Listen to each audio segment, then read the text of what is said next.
வணக்க மக்களே. நம்ம கார்த்திக் கதையில் அடுத்து என்ன நடந்துச்சு அப்படிங்கிறத இந்த வீடியோவில் இப்போ நம்ம பார்க்க போகிறோம். மறக்காமல் இந்த வீடியோவுக்கு லைக் பண்ணிக்கோங்க.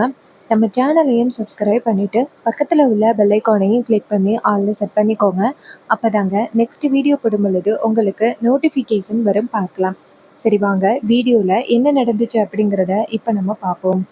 என்ன நடக்குது அப்படின்னு பார்த்துக்கிட்டிங்கன்னா, அந்த துர்கா இருக்காங்கல்ல, அவங்க வீட்டுக்கு வராங்க. அவங்க வந்துட்டு வந்ததோட அந்த வில்லி வந்து தடுக்கிறாங்க. ஏய் ஒரு நிமிஷம் நில்லுடி அப்படின்னு. அப்போ துர்கா சித்தியை பார்த்ததும், சொல்லுங்க சித்தி என்ன வேணும் அப்படின்னு கேட்குறாங்க. அதுக்கு தான் வில்லி சொல்கிறாங்க, இங்கே பாரு, உன் மனசில் நீ என்ன நினச்சிட்டு இருக்க? நீ போய் இப்போ யாரை பார்த்துட்டு வந்த அப்படின்னு எனக்கு தெரியும். இதை கேட்டதும் துர்காவுக்கு ரொம்ப அதிர்ச்சி. என்ன சித்தி சொல்கிறீங்க? நான் போய் யாரை பார்த்துட்டு வந்தேன்? அப்போ வில்லி சொல்கிறாங்க, நீ போயிட்டு அந்த நவீனை பார்த்துட்டு வந்ததை என் கண்ணால் இப்போ நேரடியாக பார்த்துட்டு தான் சொல்கிறேன். எவ்வளோ தைரியம் இருந்தா அவனை போய் பார்த்துட்டு வருவ? உனக்கு இன்னும் கொஞ்ச நாள்ல கல்யாணம் நடக்க போகுது அப்படிங்கிறது உனக்கு தெரியும்ல? தெரிஞ்சும் அவனை போய் பார்த்துட்டு வர்றது எவ்வளோ பெரிய தப்பு தெரியுமா? அப்ப நம்ம துர்கா சொல்றாங்க, சித்தி இந்த விஷயத்துல நீங்க தலையிடாதீங்க. அப்ப சித்தி சொல்றாங்க, என்ன இந்த விஷயத்துல தலையிடாதன்னு சொல்ற? இங்க பாரு, அக்காக்காரிக்கு மட்டும் நீ பண்ற இந்த விஷயம் தெரிஞ்சிச்சு, அப்புறம் அவ உன்னை சும்மாவே விட மாட்டான். அதுக்கு துர்கா சொல்றாங்க, சித்தி நான் ஒன்றும் எந்த தப்பும் பண்ணலை அப்படின்னு. அப்ப சித்தி சொல்றாங்க, இங்க பாரு, நீ ரொம்ப தான் ஆடுற. நீ இன்னைக்கு போயிட்டு அந்த நவீனை பார்த்து ரொம்ப நெருக்கமா இருந்துட்டு வந்திருக்க, எனக்கு நல்லாவே தெரியும். அக்கா கிட்ட இந்த விஷயத்த சொல்றேன் இரு. அப்ப துர்கா சொல்றாங்க, சித்தி நீங்க என்னதான் சொன்னாலும் அம்மா நம்ப போறதில்ல அப்படின்னு சொல்லிட்டு துர்கா பேசிட்டு அந்த இடத்துல இருந்து போறாங்க. இதை கேட்டதும் நம்ம சித்திக்கு செம்ம டென்ஷன். எவ்வளவு தைரியம் இருந்தா இவ இப்படி பேசிட்டு போவா? அந்த நவீனை போய் பார்த்துட்டு வந்ததை நான் நேரடியா பார்த்தேன். ஆனா இப்ப பார்க்கலன்னு சொல்லி என்கிட்டயே போய் சொல்றாளா? இவளை விடக்கூடாது. இவளுக்கும் இதுக்கு பின்னாடி ஏதோ ஒரு காரணம் இருக்கு அப்படின்னு நினைக்கிறாங்க. அதுக்கப்புறமா நம்ம துர்கா ரூமுக்கு போனதோட அந்த ரேவதி வராங்க. அப்ப நம்ம சித்தி நினைக்கிறாங்க, ஒருவேளை அக்கா காரிக்கிட்ட ஏதாவது சொல்லியிருப்பாளோ அப்படின்ட்டு நைஸா நம்ம வில்லி போயிட்டு என்ன பேசுறாங்க அப்படின்னு ஜன்னல் வழியா பாக்குறாங்க. அப்ப நம்ம ரேவதி நேரா துர்கா கிட்ட போயிட்டு, துர்கா என்ன ஆச்சு அப்படின்னு சொல்ல. அப்ப துர்கா சொல்றாங்க, அக்கா இது மாதிரி என் கழுத்துல தாலி கிடக்கிற விஷயத்த பத்தி யாருக்காவது தெரிஞ்சிச்சுன்னா என்ன ஆகுறது? இது மாதிரி நான் நவீனை ரொம்ப காதலிக்கிறேன்க்கா. அதனாலதான் நான் அவரை போயிட்டு கல்யாணம் பண்ணேன். அம்மாவுக்கு இந்த விஷயம் என்னன்னு தெரியாது. இது மாதிரி என்கேஜ்மெண்ட் எல்லாம் நடந்துச்சுன்னா ரொம்ப பெரிய பிரச்சனை ஆகிருமேக்கா. இப்ப நான் என்ன பண்றது? அதுக்கு ரேவதி சொல்றாங்க, இங்க பாருடி, நீ கவலைப்படாத, எல்லாத்தையும் நான் பாத்துக்கிறேன். அதுக்கு நம்ம துர்கா சொல்றாங்க, இல்லக்கா சித்தி வந்துட்டு நான் நவீனை போய் பார்த்துட்டு வந்ததை பார்த்துட்டாங்க. அதை பத்தி கண்டிப்பா அம்மா கிட்ட சொல்லி பிரச்சனை ஆக்குவாங்க. இப்ப என்னக்கா பண்றது? அதுக்கு நம்ம ரேவதி சொல்றாங்க, இங்க பாரு, அதான் நான் இருக்கேன்னு சொல்றேன்னு, இங்க பாரு, மாமாவும் அந்த அளவுக்கு இந்த பிரச்சனையை விட்டுட மாட்டாரு. அவரு கண்டிப்பா உங்க ரெண்டு பேருக்கும் கல்யாணம் பண்ணி வைப்பாரு. நம்பிக்கையோட இரு, சரியா அப்படின்னு சொன்னதும் துர்காவும், சரிக்கா உங்களை நம்பிதான்க்கா இருக்கேன் அப்படின்னு சொல்றாங்க. அதே நேரத்துல நம்ம அந்த சந்திரா இருக்காங்கல்ல, இவங்க ரெண்டு பேரும் ரூம்ல பேசிக்கிட்டு இருந்தத காதுல வாங்கிட்டாங்க. ஆஹா, இவ்வளவு பெரிய விஷயம் நமக்கு தெரியாம நடந்துகிட்டு இருக்கா. இதை இப்பவே அக்கா காரி கிட்ட சொல்லி பெரிய பிரச்சனையாக்கிடலாம் அப்படின்னு நினைச்சிட்டு அங்க இருந்து போறாங்க. போயிட்டு நேரா அவங்க அக்காவை பாக்குறாங்க. அப்ப ஈஸ்வரி சொல்றாங்க, என்ன சந்திரா என்னாச்சு? அப்ப சந்திரா சொல்றாங்க, அக்கா அன்னைக்கு ஒரு நாள் உன் பொண்ணோட கழுத்துல ஏதோ தாலி கடந்த மாதிரி நான் அப்பவே சொன்னல, அது உண்மையாகிருச்சு. இதை கேட்டதும் ஈஸ்வரி சொல்றாங்க, ஏன்டி இப்படி எப்ப பார்த்தாலும் புலம்பிக்கிட்டே தான் இருப்பியாடி? உனக்கு அப்படி என்னதான் வேணும் அப்படின்னு. அதுக்கு சந்திரா சொல்றாங்க, அக்கா நான் சொன்னது எல்லாமே உண்மைதான். உன் பொண்ணுக்கும் இந்த வீட்டுல வேலைக்காரனா நடிச்சுக்கிட்டு இருந்தானே நவீன், அவங்க ரெண்டு பேருக்கும் கல்யாணம் ஆகிருச்சு. அந்த கல்யாணத்தை நடத்தி வச்சது வேற யாரும் இல்ல, உன் மாப்பிள்ளதான் அப்படின்னு. இதை கேட்டதும் ஈஸ்வரி சொல்றாங்க, இங்க பாரு, நீ சொல்றத கண்டிப்பா என்னால கேட்க முடியாது. அப்ப சந்திரா சொல்றாங்க, அக்கா இப்பவே வேணும்னா உன் பொண்ணை கூப்பிடு, அவ கழுத்துல தாலி இருக்கு அப்படிங்கிறத நான் எடுத்து காமிக்கிறேன். இதை கேட்டதும் ஈஸ்வரி சொல்றாங்க, சரி இங்க வா அப்படின்னு சொல்லிட்டு வெளியில வராங்க.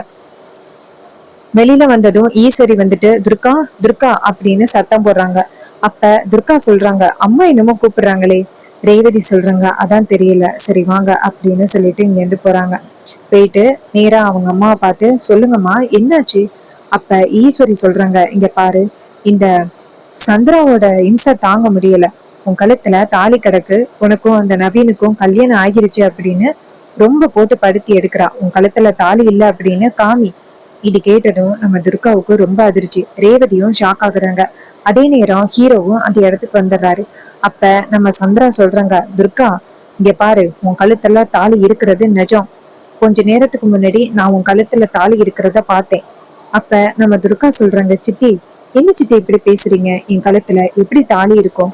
அம்மா இவங்கதான் அப்படி சொல்றாங்க அப்படிங்கறதுக்காக உங்க பெத்த பொண்ணு மேலேயே நீங்க சந்தேகப்படுறீங்களா அப்படின்னு கேக்குறாங்க. அதுக்கு நம்ம வில்லி சொல்றாங்க, அக்கா உன்னை இப்படியே ஏமாத்தி அவ தப்பிச்சிடலாம் அப்படின்னு பாக்குற. இங்க பாரு, அவ கழுத்துல தாலி இல்லை அப்படின்னு நீ நினைக்கிறியா? அவ கழுத்துல தாலி இருக்கு அப்படின்னு நான் நிரூபிக்கிறேன் அப்படின்னு நேரா நம்ம துர்காவுக்கு பக்கத்துல போறாங்க. அப்ப துர்கா கேக்குறாங்க, சித்தி என்ன பண்றீங்க? அப்ப டக்குன்னு சித்தி வந்துட்டு துர்காவோட கழுத்துல கை விட்டு அந்த தாலியை வெளியில இருக்கிறாங்க. தாலியை பார்த்ததும் நம்ம ஈஸ்வரிக்கு ரொம்ப அதிர்ச்சி. அப்ப நம்ம ஹீரோயின் எல்லாருமே அதிர்ச்சி ஆகுறாங்க.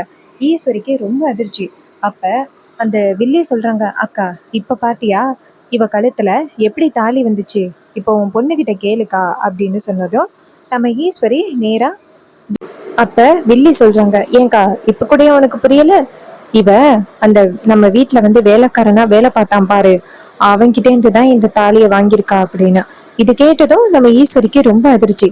ஈஸ்வரி நேரா துர்கா கிட்ட போயிட்டு, இங்க பாரு, என்னை எதிர்த்து இப்படி ஒரு காரியத்தை பண்ணிருக்கியா? அப்ப துர்கா சொல்றாங்க, அம்மா என்ன மன்னிச்சிருங்கம்மா, நீங்க எனக்கு விருப்பம் இல்லாத கல்யாணத்தை ஏற்பாடு பண்ணீங்க, அதனாலதான் நான் போயிட்டு அவரை கல்யாணம் பண்ணிட்டேன். இது கேட்டதும் ஈஸ்வரி துர்காவை ஊங்கி அறியறாங்க. எவ்வளவு பெரிய தப்பு பண்ணிருக்க நீ அப்படின்னு. அப்ப வில்லி சொல்றாங்க, அக்கா உன் பொண்ணை அடிச்சு என்னக்கா பண்றது? இது எல்லாத்துக்கும் யாரு தெரியுமா காரணம்? உன் மாப்பிள்ளதான் காரணம். எங்க அவர்கிட்ட கேளு, இந்த கல்யாணத்தை பத்தி உனக்கு எதுவுமே தெரியாதுன்னு கேளு. அப்ப நம்ம ஈஸ்வரி வந்துட்டு நேரா ஹீரோவை பார்த்து, மாப்பிள்ள என்ன நடக்குது இங்க? சந்திரா வந்து துர்காவுக்கு கல்யாணம் ஆனது உங்களுக்கு தெரியும் அப்படின்னு சொல்றான். அப்ப உங்களுக்கு தெரியுமா மாப்பிள்ள அப்படின்னு சொல்ல, அதுக்கு நம்ம ஹீரோ சொல்றாரு, இல்ல தெரியும் அப்படின்னு. இதை கேட்டதும் நம்ம ஈஸ்வரிக்கே ரொம்ப அதிர்ச்சி. அப்பதான் வில்லி சொல்றாங்க, அப்படி போடு. அப்ப உனக்கு தெரியும், தெரிஞ்சும் நீ வந்துட்டு அமைதியா இருந்திருக்க. அக்கா உனக்கு உன் மாப்பிள்ள பயங்கரமான ஒரு ஆப்பு வச்சிருக்கான் பாத்தியா? அவங்க 2 பேருக்கும் கல்யாணம் பண்ணி வச்சதே உன் மாப்பிள்ளதான், இது தெரியுமா உனக்கு அப்படின்னு சொன்னதும் ரொம்ப அதிர்ச்சி ஆகுறாங்க நம்ம ஈஸ்வரி. அப்ப நம்ம ஹீரோ சொல்றாரு, அத்தை நான் ஒரு நிமிஷம் சொல்றதை கேளுங்க அத்தை.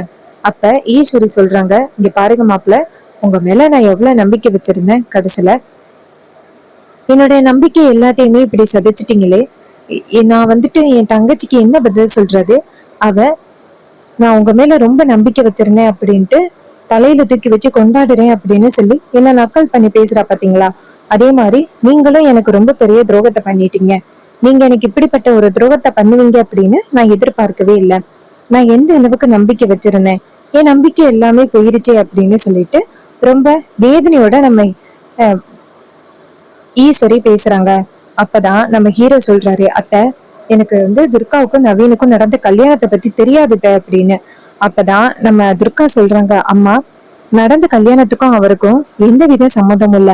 நாதாம நவீன போய் கல்யாணம் பண்ணேன், கடைசி நேரத்துல இவர் கல்யாணத்தை தடுக்கதான் வந்தாரு அப்படின்னு. அப்ப வில்லி சொல்றாங்க, அக்கா இவ உன் மாப்பிளைய காப்பாத்தணும் அப்படிங்கறதுக்காக பொய் சொல்றா. ஆனா 2 பேருக்கும் கல்யாணம் நடத்தி வச்சதே இவன் தான் அப்படின்னு சொல்றாங்க. இது கேட்டதும் நம்ம ஈஸ்வரிக்கு ரொம்ப கோபம். ஈஸ்வரி நேரா துர்கா பக்கத்துல வந்துட்டு, இங்க பாரு, இது யாருக்குமே நடந்த கல்யாணம், யாருக்குமே தெரியாம நடந்த கல்யாணம், யாருக்கும் இனிமே தெரிய வேணும், தாலிய கலட்டு அப்படின்னு சொன்னதும் அப்ப நம்ம துர்கா சொல்றாங்க, என்னம்மா இப்படி பேசுறீங்க? எப்படிமா இந்த தாலியை என்னால கலட்ட முடியும்? நவீன் என் கழுத்துல தாலி கட்டிட்டாருமா, அவரு தாம்மா என் புருஷன், நீங்க இப்படி பேசுறது கொஞ்சம் கூட சரியில்லைமா அப்படின்னு சொல்ல, அப்ப வில்லி சொல்றாங்க, இங்க பாரு, இந்த மாதிரி நீ திருட்டு கல்யாணம் பண்ணிட்டு வந்தது அக்காவோட சொந்தக்காரவங்க யாருக்காவது தெரிஞ்சிச்சுன்னா அது அக்காவுக்கு தான் ரொம்ப பெரிய அவமானம். மரியாதையா இப்ப தாலிய கலட்ட போறியா அப்படின்னு சொன்னதும் நம்ம ஹீரோவுக்கு ரொம்ப அதிர்ச்சி. ஹீரோ நேரா வில்லிய பார்த்து, இங்க பாருங்க, அவங்களுக்கு கல்யாணம் ஆகிடுச்சு, அவங்க தாலிய கலட்ட சொல்ல உங்களுக்கு யாரு உரிமை கொடுத்தது? அத்தை அவங்க பேசுறாங்க அப்படிங்கறதுக்காக தயவு செஞ்சு இந்த மாதிரி தப்பான முடிவை எடுத்துறாதீங்க. அப்ப வில்லி சொல்றாங்க, அப்ப அக்கா வந்துட்டு 4 பேர் கேவலமா பேசுவாங்க, எல்லாத்தையுமே அக்கா கேட்கணும் அப்படின்னு அவசியமா? இங்க பாரு, இந்த நடந்தது கல்யாணமே கிடையாது அக்கா, அவ கழுத்துல உள்ள தாலியை கலட்டு அப்படின்னு சொன்னதும் நம்ம ஈஸ்வரி கோவமா போயிட்டு துர்காவோட கழுத்துல இருக்கிற தாலிய கலட்ட போறாங்க. அப்ப டக்குன்னு ஹீரோ வந்து தடுக்கிறாரு, அத்தை ஒரு நிமிஷம் இருங்க அப்படின்னு. இதை கேட்டதும் நம்ம வில்லி சொல்றாங்க, எவ்வளவு தைரியம் இருந்தா அக்காவையே வந்து தடுப்பா, உனக்கு யாரு இவ்வளவு தைரியம் கொடுத்தது அப்படின்னு. அதுக்கு நம்ம ஹீரோ சொல்றாரு, இங்க பாருங்க, துர்காவுக்கு கல்யாணம் ஆகிருச்சு, அதுல எந்த வித மாற்றமும் இல்ல. நீங்க இந்த மாதிரி ரொம்ப மோசமான முடிவு எடுக்காதீங்க. இப்படியெல்லாம் நீங்க பண்ணுவீங்கன்னு நான் எதிர்பார்க்கவே இல்ல. துர்காவுக்கு கல்யாணம் ஆகிருச்சு, இப்படி போயிட்டு அவளை ரொம்ப கொடுமைப்படுத்துறீங்க அத்தை அப்படின்னு சொல்ல, அதுக்கு நம்ம வில்லி சொல்றாங்க, இங்க பாரு, எங்க அக்கா வந்துட்டு அவளோட பொண்ணுக்கு என்ன முடிவு எடுக்கணும் அப்படிங்கிறது அவளுக்கு தெரியும், நீ இதுல தலையிடாத அப்படின்னு. அப்பதான் நம்ம ஹீரோயின் சொல்றாங்க, அம்மா என்னம்மா இப்படி பண்றீங்க அப்படின்னு சொல்லி பேசுறாங்க. அப்பதான் நம்ம வில்லி சொல்றாங்க, இங்க பாரு, ஆரம்பத்துல உனக்கு கூட இந்த கல்யாணத்துல விருப்பமே இல்ல, ஆனா இப்ப அந்த உன் புருஷனை கட்டிக்கிட்டு சந்தோஷமான வாழ்ந்துகிட்டு இருக்கிற, அதே மாதிரி நம்ம துர்காவும் கொஞ்ச நாள்ல இது எல்லாத்தையுமே மறந்துட்டு ரொம்ப சந்தோஷமா வாழ ஆரம்பிச்சிருவா. நீ தேவையில்லாம இதுல தலையிடாம இந்த இடத்த விட்டு போ அப்படின்னு சொல்ல, நம்ம ஹீரோயின் சொல்றாங்க, சித்தி நீங்க இப்படி பேசுனதுனாலதான் அம்மா வந்துட்டு இப்படி எல்லாம் முடிவெடுக்கிறாங்க. இங்க பாருமா, அவங்க சொல்றாங்க அப்படிங்கறதுக்காக உன் பொண்ணோட லைஃப ஸ்பாயில் பண்ணிடாத அப்படின்னு சொல்லி பேசுறாங்க. அப்ப நவீன் அந்த இடத்துக்கு வந்துடுறாரு. வந்துட்டு நேரா நம்ம துர்காவை பார்த்து, துர்கா தாலியை கலட்டிடாத அப்படின்னு சொல்லிட்டு வந்து நிக்கிறாரு. அப்ப வில்லி சொல்றாங்க, பாத்தியாக்கா எவ்வளவு தைரியம் இருந்தா நம்ம வீட்டுக்கே இவன் வந்து நிப்பான், இவனை இப்பவே துரத்தி அடி அப்படின்னு. ஈஸ்வரி நேரா அந்த நவீனை பார்த்துட்டு, நான் தான் உன்னை இந்த வீட்டுக்கே வரக்கூடாதுன்னு சொன்னேன், ஆனா எவ்வளவு தைரியம் இருந்தா ஏன் பொண்ணோட கழுத்துல தாலி கட்டிட்டு இவ்வளவு துமுறா வந்து நிப்ப, மரியாதையா இந்த இடத்த விட்டு போ, என் பொண்ணுக்கு நான் ஆசைப்பட்ட மாதிரி ஒருத்தனுக்கு கல்யாணம் பண்ணி வைப்பேன், உனக்கு கண்டிப்பா கல்யாணம் பண்ணி வைக்க மாட்டேன் அப்படின்னு சொல்ல, அப்ப நவீன் சொல்றாரு, இங்க பாருங்க, தாலி கட்டுற முன்னாடி வரைக்கும் தான் அவ உங்களோட பொண்ணு, ஆனா இப்ப நான் தாலி கட்டிட்டேன், அவ என்னோட பொண்டாட்டி, அவளை இந்த வீட்டை விட்டு வரக்கூடாது அப்படின்னு சொல்றதுக்கு உங்களுக்கு எந்த வித ரைட்ஸும் இல்லை அப்படின்ட்டு நேரா துர்காவை பார்த்து, துர்கா வா துர்கா போகலாம் அப்படின்னு சொன்னதும் துர்கா இங்கேருந்து போறாங்க. அப்ப நம்ம துர்கா சொல்றாங்க, அம்மா என்னை தயவு செஞ்சு மன்னிச்சிரு, இந்த மாதிரி நீ கொடூரமா நடந்துப்ப அப்படின்னு நான் எதிர்பார்க்கவே இல்லை. இது மாதிரி நவீன் ரொம்ப பாவம், அவர் எனக்காக எவ்வளவு தியாகம் தெரியுமா பண்ணியிருக்காரு, ஆனா நீ அவரை பத்தி கொஞ்சம் கூட புரிஞ்சுக்காம நீ இப்படி பேசுறது எனக்கு கொஞ்சம் கூட பிடிக்கவே இல்லை. அம்மா நான் வந்துட்டு இவர் கூட போறேன் அப்படின்னு சொல்ல, இதை கேட்டதும் செம்ம ஷாக் ஆகுறாங்க நம்ம ஹீரோ. அப்ப நம்ம ஹீரோ வந்துட்டு துர்காவை பார்த்து, துர்கா என்ன துர்கா இதெல்லாம். அப்ப துர்கா சொல்றாங்க, இங்க பாருங்க மாமா, நீங்க வந்துட்டு நானும் நவீனும் சந்தோஷமா இருக்கணும் அப்படிங்கிறதுக்காக நிறையவே எங்களுக்கு வந்துட்டு உதவி பண்ணியிருக்கீங்க, எங்களுக்கு உதவி பண்ண வரைக்கும் போதுமாமா, ஆனா இதுக்கு மேலேயும் நான் அமைதியா இருந்தா கண்டிப்பா வந்துட்டு என் லைஃப் ரொம்ப ஸ்பாயில் ஆயிரும். ஸோ இதுக்கு மேலேயும் நான் அமைதியா இருக்கிறதுல எந்தவித நியாயமும் இல்லை, நான் நவீன் கூட போறேன் அப்படின்னு சொல்லிட்டு அந்த இடத்துல இருந்து கிளம்புறாங்க. அவங்க போறத பார்த்துட்டு ஈஸ்வரி ரொம்ப அதிர்ச்சி ஆகுறாங்க. அப்பதான் ரேவதி சொல்றாங்க, அம்மா போதுமாமா, இப்படி அவசரப்பட்டு முடிவெடுக்கிறதுனால யாரோட லைஃப் வந்துட்டு இப்படி ஆணுச்சு அப்படிங்கறத நீங்களே பாக்குறீங்கல்ல, ஏமா இப்படி பண்றீங்க அப்படின்னு சொல்லிட்டு பேசுறாங்க. அதுக்கு நம்ம ஈஸ்வரி சொல்றாங்க, என் பேச்சை கேட்காதவ எனக்கு தேவையே இல்லை அப்படின்னு சொல்லிட்டு பேசுறாங்க. இதை கேட்டது நம்ம ஹீரோ வந்துட்டு அதிர்ச்சி ஆகுறாரு. இன்னொரு பக்கம் நம்ம வில்லி இதையெல்லாம் பார்த்துட்டு, எப்படியோ ஒட்டுமொத்த குடும்பத்தையும் பிரிச்சாச்சு, அந்த துர்கா மறுபடியும் வீட்டுக்கு வர்றதுக்கு வாய்ப்பே இல்லை அப்படின்ட்டு என் அக்காக்காரிக்கு இது ஒரு முதல் அடி, இந்த ஊர்ல உள்ளவங்க எல்லாருமே என் அக்காக்காரிய ரொம்ப கேவலமா பேச போறாங்க, இது எனக்கு போதும் அப்படின்னு ரொம்ப சந்தோஷமா இருக்காங்க. இன்னொரு பக்கம் ஈஸ்வரி அவங்க ரூமுக்கு போயிட்டு ரொம்ப வருத்தப்பட்டுக்கிட்டு உட்காந்துருக்காங்க. என் பொண்ணு என்னையவே மீறி என்னை விட்டு வீட்டை விட்டு போவா அப்படின்னு நான் எதிர்பார்க்கவே இல்லை அப்படின்ட்டு ஈஸ்வரி ரொம்ப வேதனையோட உட்கார்ந்துருக்காங்க. ஸோ இன்னொரு பக்கம் நவீனும் துர்காவும் வீட்டை விட்டு போயிட்டாங்க. ஸோ இந்த கதை உங்களுக்கு பிடிச்சிருந்துச்சு அப்படின்னா இந்த வீடியோவுக்கு மறக்காம லைக் பண்ணிக்கோங்க, நம்ம சேனலை சப்ஸ்கிரைப் பண்ணிட்டு பக்கத்துல உள்ள பெல் ஐகானையும் கிளிக் பண்ணி ஆல்னு செட் பண்ணிக்கோங்க. அப்பதாங்க நெக்ஸ்ட் வீடியோ போடும் பொழுது உங்களுக்கு நோட்டிபிகேஷன் வரும், பார்க்கலாம். Thank you for watching.